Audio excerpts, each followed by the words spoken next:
स्वागत है बच्चों, आप सभी का एक बार फिर से हमारे इस न्यू वीडियो में। बच्चों, आप हमारे साथ एक बार फिर से जुड़े, हमें बहुत खुशी हो रही है। बच्चों, इसके पिछले वीडियो में हम लोग इस चैप्टर के मोस्ट वीवीआई ऑब्जेक्टिव को देख चुके हैं और कुछ बच्चों उसका ऑब्जेक्टिव बचा हुआ था, तो मैं बच्चों इस वीडियो में आपके लिए लेकर के आया हूँ। तो बच्चों, यदि आप हमारे पिछले वीडियो को नहीं देखें तो जाकर के प्लेलिस्ट में चेकआउट करके आप उस वीडियो को देख लें। इसी चैप्टर के बच्चों मोस्ट वीवीआई ऑब्जेक्टिव को मैं वहाँ पे करा के रखा हूँ और बाकी भी बच्चों अदर सब्जेक्ट के भी मैं वीवीआई ऑब्जेक्टिव को करा के रखा हूँ।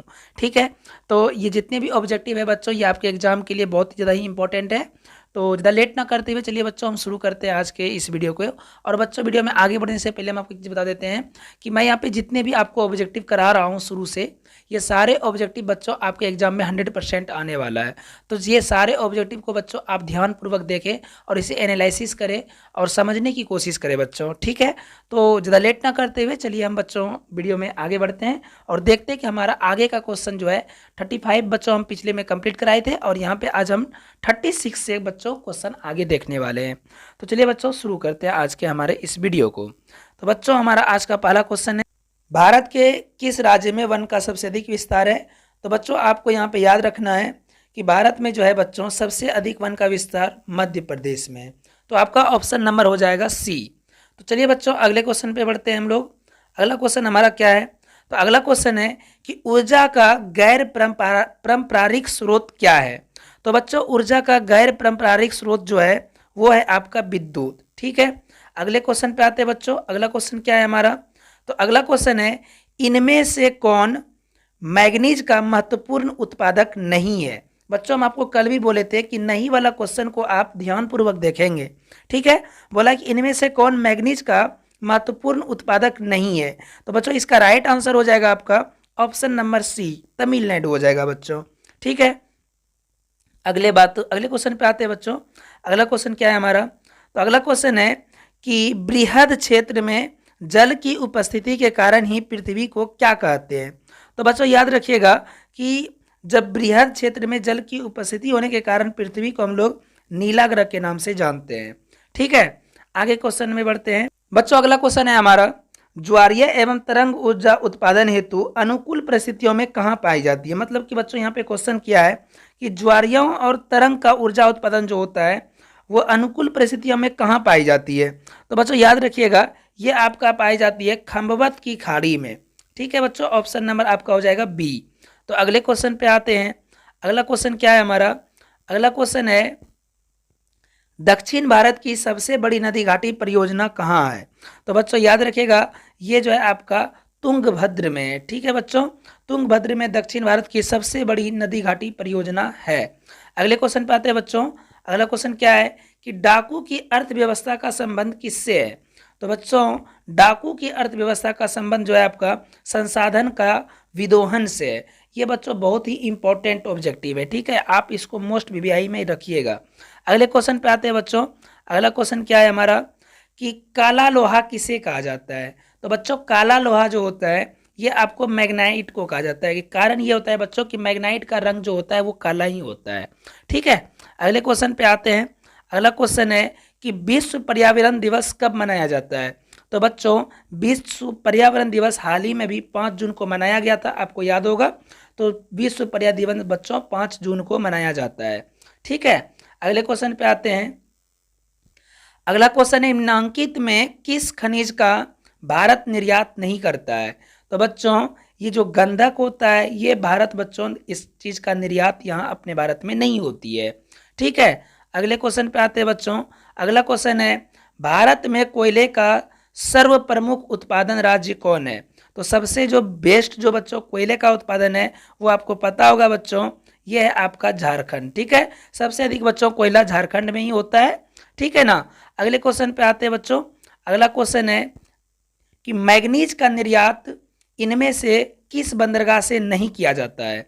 तो बच्चों, मैग्नीज का निर्यात जो है आपको हम शायद ये क्वेश्चन कल भी बताए थे।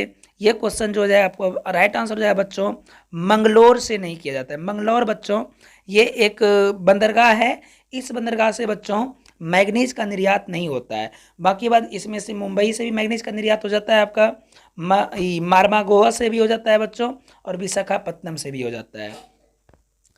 अगले क्वेश्चन पे आते हैं बच्चों। अगला क्वेश्चन क्या है कि टैक्सोल का उपयोग होता है। तो बच्चों टैक्सोल का उपयोग किस में होता है? तो बच्चों याद रखिएगा, टैक्सोल का उपयोग बच्चों कैंसर के बीमारी का इलाज करने में किया जाता है। ठीक है, अगले क्वेश्चन पे आते हैं बच्चों। अगला क्वेश्चन क्या है हमारा? तो अगला क्वेश्चन है कि वर्ष 2000 में देश में मैग्नीज का कितना उत्पादन हुआ था? तो बच्चों याद रखिएगा कि 2000 वर्ष में मैग्नीज का उत्पादन हुआ था 15.5 लाख टन, मतलब 15.15 लाख टन जो है बच्चों आपका मैग्नीज का उत्पादन हुआ था 2000 के ईस्वी में।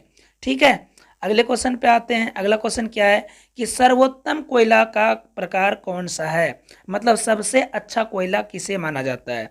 तो बच्चों सबसे अच्छा कोयला एंथ्रेसाइट को माना जाता है। और इसी में एक क्वेश्चन और आता है बच्चों कि सबसे खराब क्वालिटी का कोयला जो होता है वो कौन सा होता है?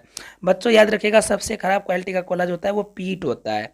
ठीक है, हालांकि राइट आंसर यहाँ पे आपका ऑप्शन नंबर ए होगा, क्योंकि यहाँ पे पूछा है सर्वोत्तम कोयला कौन सा होता है। ठीक है बच्चों, और सबसे खराब यदि पूछेगा तो आप याद रखिएगा पीट कोयला होता है सबसे खराब, क्योंकि बच्चों जब पीट कोयला जलता है तो इससे ना काफ़ी मात्रा में कार्बन डाइऑक्साइड निकलती है।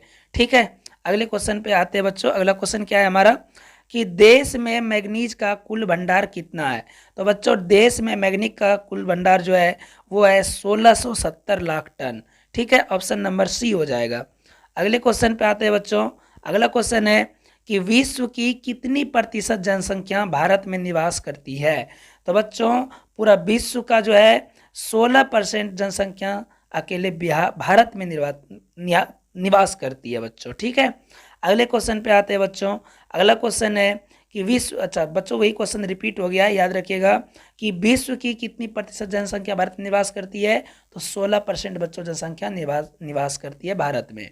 ये जितना भी बच्चों हम आपको यहाँ पे ऑब्जेक्टिव करा रहे हैं ये सारे बच्चों आपके एग्जाम की दृष्टि से ही उठा के मैं लेकर के आपके लिए आया हूँ, और यही ऑब्जेक्टिव बच्चों आपको एग्जाम में आने वाला है। तो सारे ऑब्जेक्टिव को बच्चों आप ध्यानपूर्वक देखें और इसे याद रखने की कोशिश करेंगे। ठीक है बच्चों, अगले क्वेश्चन पे आते हैं। अगला क्वेश्चन है बच्चों कोयला किस प्रकार का संसाधन है? तो बच्चों कोयला जो है आपका अनवीकरणीय संसाधन है। याद रखिएगा बच्चों, कोयला जो है ये हमारा अनवीकरणीय संसाधन है। अनवीकरणीय संसाधन क्या होती है? वैसा संसाधन बच्चों जिसे हम खुद से और जल्दी बना नहीं सकते हैं, जो मानव निर्मित नहीं होता है, जो प्रकृति द्वारा निर्मित होता है, उससे ही हम लोग अनवीकरणीय संसाधन कहते हैं। बच्चों कोयला अगर खत्म हो जाए तो हम लोग इसे दोबारा नहीं बना सकते हैं। ठीक है, इस कारण से कोयला हमारा कौन सा संसाधन हो जाएगा बच्चों? तो अनवीकरणीय संसाधन हो जाएगा। चलिए बच्चों अगले क्वेश्चन पे आते हैं। हमारा अगला क्वेश्चन क्या है कि किस राज्य में खनिज तेल का विशाल भंडार है? तो बच्चों किस राज्य में खनिज तेल का सबसे विशाल भंडार है? तो याद रखिएगा आपका असम में सबसे अधिक खनिज तेल का भंडारण है। ठीक है बच्चों, अगले क्वेश्चन पे आते हैं। अगला क्वेश्चन क्या है हमारा कि सौर ऊर्जा निम्नलिखित में कौन सा संसाधन है? तो बच्चों सौर ऊर्जा जो होता है बच्चों, अच्छा मानवकृत तो हो नहीं सकता क्योंकि ये मानव तो नहीं बनाया है। ठीक है बच्चों, ये हो जाएगा पुनः पूर्ति योग्य ऊर्जा। ठीक है बच्चों, ये खुद से अपने से बनता है, तो इस कारण से ये कौन सा संसाधन हो जाएगा बच्चों? पुनः पूर्ति योग्य संसाधन। ठीक है, अगले क्वेश्चन में आते हैं। अगला क्वेश्चन है कि तट रेखा के कितने किलोमीटर क्षेत्र की सीमा अपवर्जक क्षेत्र आर्थिक क्षेत्र कहलाते हैं? तो याद रखिएगा बच्चों ये जो है आपका 200 NM जो होता है, यही तक का सीमा जो होता है बच्चों अपवर्जक आर्थिक क्षेत्र कहलाता है। अगले क्वेश्चन पे आते हैं। पेट्रोलियम किस प्रकार का संसाधन है? तो बच्चों याद रखिएगा पेट्रोलियम जो है आपका ये आपका अनवीकरणीय संसाधन है। ठीक है, अगले क्वेश्चन पे आते हैं बच्चों। अगला क्वेश्चन क्या है हमारा? अगला क्वेश्चन है ताप विद्युत केंद्र का उदाहरण इनमें से कहाँ है? मतलब ताप विद्युत केंद्र जो होता है बच्चों इसमें से कहाँ है? ठीक है, तो याद रखिएगा बच्चों ताप विद्युत केंद्र जो है बच्चों आपका बरौनी में है। ठीक है ना, या तेल शोधक भी कारखाना याद रखिएगा ये भी बरौनी में ही है, और ये भी आपके ज्योग्राफी का फर्स्ट पर का ही वो भी क्वेश्चन है बच्चों। अगले क्वेश्चन में आते हैं। अगला क्वेश्चन क्या है हमारा कि पंजाब में भूमि निम्नीकरण का मुख्य कारण क्या है? तो बच्चों याद रखिएगा ये इसका कारण है अधिक सिंचाई। बच्चों पंजाब में जो होती है खेती, वहाँ पे सिंचाई का बहुत ही सर्वोत्तम प्रबंध किया गया है। ठीक है ना, तो बच्चों पंजाब में खेती भी बहुत अधिक होती है, और ख़ास करके बच्चों वहाँ पे गेहूं की खेती बहुत ही ज़्यादा वहाँ का प्रिय खेती है। ठीक है बच्चों, अगले क्वेश्चन पे आते हैं। अगला क्वेश्चन क्या है हमारा कि AFO, बच्चों क्वेश्चन ध्यान से सुनिएगा, क्या है AFO, ठीक है, कि वानिकी रिपोर्ट के अनुसार 1948 में विश्व में कितने हेक्टेयर भूमि का वन विस्तार था।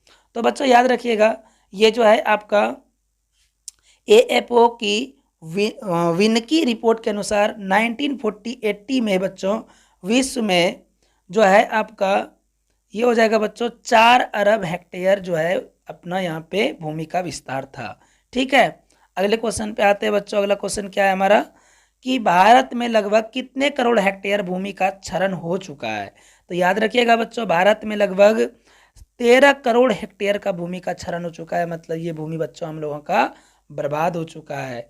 ठीक है, अगले क्वेश्चन पे आते हैं बच्चों। अगला क्वेश्चन क्या है कि देश के बांधों को किसने भारत का मंदिर कहा था। बच्चों ये बहुत ही ज़्यादा इंपॉर्टेंट क्वेश्चन है आपके लिए। ठीक है, देश के बांधों को किसने भारत का मंदिर कहा था। तो बच्चों इसका आंसर आप याद रखिएगा, पंडित जवाहरलाल नेहरू। ठीक है, आपका पंडित जवाहरलाल नेहरू इसका राइट आंसर हो जाएगा बच्चों कि पंडित जवाहरलाल नेहरू जी ने देश के बांधों को भारत का मंदिर कहा था। अगले क्वेश्चन पे आते हैं बच्चों। अगला क्वेश्चन क्या है कि भाखड़ा नांगल परियोजना किस नदी पर अवस्थित है। ये भी बहुत ज़्यादा इंपॉर्टेंट है बच्चों आपके लिए। ठीक है, अगले क्वेश्चन में बोला गया है कि भाखड़ा नदी परियोजना किस नदी पर अवस्थित है। तो बच्चों याद रखिएगा, सतलज नदी पे यह अवस्थित है। राइट आंसर हो जाएगा आपका ऑप्शन नंबर सी।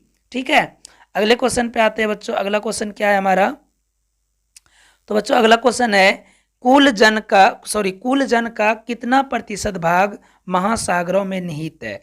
बच्चों कुल जल का जो है आपका याद रखिएगा, कुल जल का जो आपका 96.5% यही बच्चों आपके महासागरों में निहित है। ठीक है, अगले क्वेश्चन पे आते हैं बच्चों। अगला क्वेश्चन क्या है हमारा, तो अगला क्वेश्चन है कि बिहार में अति जल दोहन के किस तत्व का संकेंद्रण जो है बड़ा है। तो बच्चों ये जो आर्सेनिक है इसी का जो है संकेंद्रण सबसे बड़ा है अति जल दोहन से। ठीक है बच्चों, अगले क्वेश्चन पे आते हैं। अगला क्वेश्चन क्या है कि प्राणियों के शरीर में कितना प्रतिशत जल की मात्रा निहित होती है। तो बच्चों प्राणियों के शरीर में जो है आपका 65% जल की मात्रा जो होता है बच्चों वो निहित रहती है। ठीक है, मतलब क्या हुआ कि एक मनुष्य के शरीर में बच्चों 65% जल ही पाया जाता है। ठीक है, अगले क्वेश्चन पे आते हैं बच्चों। अगला क्वेश्चन क्या है, तो प्राकृतिक गैस किस खनिज के साथ पाया जाता है। तो बच्चों याद रखिएगा, प्राकृतिक गैस आपका पेट्रोलियम के साथ पाया जाता है। अगले क्वेश्चन पे आते हैं बच्चों। अगला क्वेश्चन क्या है, तो निम्न में से कौन बिहार की प्रमुख नदी घाटी परियोजना है। तो बच्चों बिहार की प्रमुख नदी घाटी परियोजना है बच्चों सोन नदी घाटी परियोजना। ये बच्चों हमारा बच्चों बिहार में ही पड़ता है। ठीक है, सोन नदी घाटी परियोजना। अगले क्वेश्चन पे आते हैं, एशिया का सबसे बड़ा परमाणु विद्युत गृह कहाँ है। तो बच्चों याद रखिएगा, एशिया का सबसे बड़ा परमाणु विद्युत गृह जो है वो तारापुर में सबसे बड़ा बच्चों परमाणु घर है। ठीक है, परमाणु का विद्युत का जो सबसे बड़ा जो घर है बच्चों वो आपका तारापुर में ही पड़ता है पूरा एशिया का। तो बच्चों अगले क्वेश्चन पे आते हैं हम लोग। अगले क्वेश्चन क्या है कि भारत में 2001 में कितने प्रतिशत भौगोलिक क्षेत्र में वन का विस्तार था। बच्चों ये आपको एकदम फर्स्ट का NCERT चैप्टर का पहला ऑब्जेक्टिव है बच्चों, याद रखिएगा ये बहुत ही ज़्यादा इंपॉर्टेंट है आपके लिए। बच्चों इसका राइट आंसर हो जाएगा आपका 19.27% बच्चों वन का विस्तार था 2001 में। ठीक है, अभी तो बच्चों घट गया होगा। ठीक है, प्रेजेंट वर्तमान का हमें पता नहीं है। अगले क्वेश्चन पे आते हैं। अगला क्वेश्चन है वन संरक्षण के एवं प्रबंध की दृष्टि से वनों को वर्गीकृत किया गया। क्वेश्चन है बच्चों फिर से सुनिएगा, वन संरक्षण एवं प्रबंधन की दृष्टि से वनों को वर्गीकृत किया गया है। कितने भागों में बच्चों वन के संरक्षण को वर्गीकृत किया गया है। तो याद रखिएगा बच्चों आपका इसका राइट हो जाएगा ऑप्शन नंबर बी, 3 वर्गों में वर्गीकृत किया गया है। अगले क्वेश्चन पे आते हैं बच्चों। अगला क्वेश्चन क्या है कि भारत का राष्ट्रीय पक्षी क्या है। तो याद रखिए का इसमें कोई बात ही नहीं बच्चों, मयूर हमारा भारत का राष्ट्रीय पक्षी है।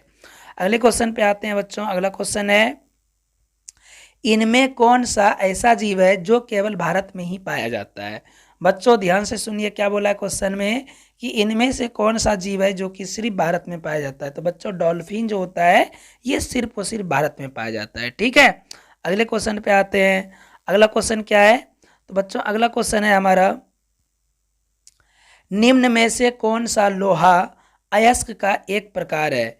तो बच्चों लोहा अयस्क का जो है इसमें से आपका हो जाएगा right answer option number C, haematite. ठीक है बच्चों, लौह अयस्क जो होता है बच्चा वो हेमेटाइट होता है। ठीक है ना। अगले क्वेश्चन पे आते हैं। अगला क्वेश्चन है बच्चों, छत्तीसगढ़ भारत का कितना प्रतिशत लौह अयस्क उत्पादन करता है? तो याद रखिएगा बच्चों 30% जो है ये आपका छत्तीसगढ़ भारत जो है भारत में लोहा का उत्पादन करता है छत्तीसगढ़। ठीक है ना। 30% याद रखिएगा बच्चों, 30% जो होता है वो छत्तीसगढ़ भारत में लोहा का उत्पादन करता है। अगले क्वेश्चन पे आते हैं बच्चों। अगला क्वेश्चन हमारा क्या है? तो बच्चों अगला क्वेश्चन है, एक टन इस्पात बनाने में कितने मैग्नीज का उपयोग किया जाता है? तो एक टन इस्पात को बनाने में बच्चों 10 किलोग्राम मैग्नीज का उपयोग किया जाता है। ठीक है। अगले क्वेश्चन पे आते हैं बच्चों। अगला क्वेश्चन है कि भारत में किस स्थान पर पहला परमाणु ऊर्जा स्टेशन स्थापित किया गया था? तो बच्चों याद रखिएगा सबसे पहला जो परमाणु ऊर्जा जो स्थापित हुआ है वो आपका तारापुर में ही हुआ है और सबसे एशिया का बड़ा परमाणु ऊर्जा है। ठीक है, परमाणु ऊर्जा स्टेशन है। अगले क्वेश्चन पे आते हैं बच्चों। अगला क्वेश्चन क्या है हमारा? तो बच्चों अगला क्वेश्चन है कि कौन सा ऊर्जा स्रोत अनवीकरणीय है? तो बच्चों अभी जस्ट आपको हम बताएं कोयला आपका अनवीकरणीय स्रोत है। ठीक है। अगले क्वेश्चन पे आते हैं बच्चों। अगला क्वेश्चन है कि गोडावना समूह में कोयले का निर्माण हुआ था? तो बच्चों 20 करोड़ वर्ष पहले ये हुआ है गोडावना समूह में कोयले का निर्माण। ठीक है। लास्ट क्वेश्चन पे बच्चों आज का हम आते हैं, मुंबई हाई जो है वो किस लिए प्रसिद्ध है? तो बच्चों मुंबई हाई जो है आपका वो तेल शोधक कारखाना के लिए प्रसिद्ध है।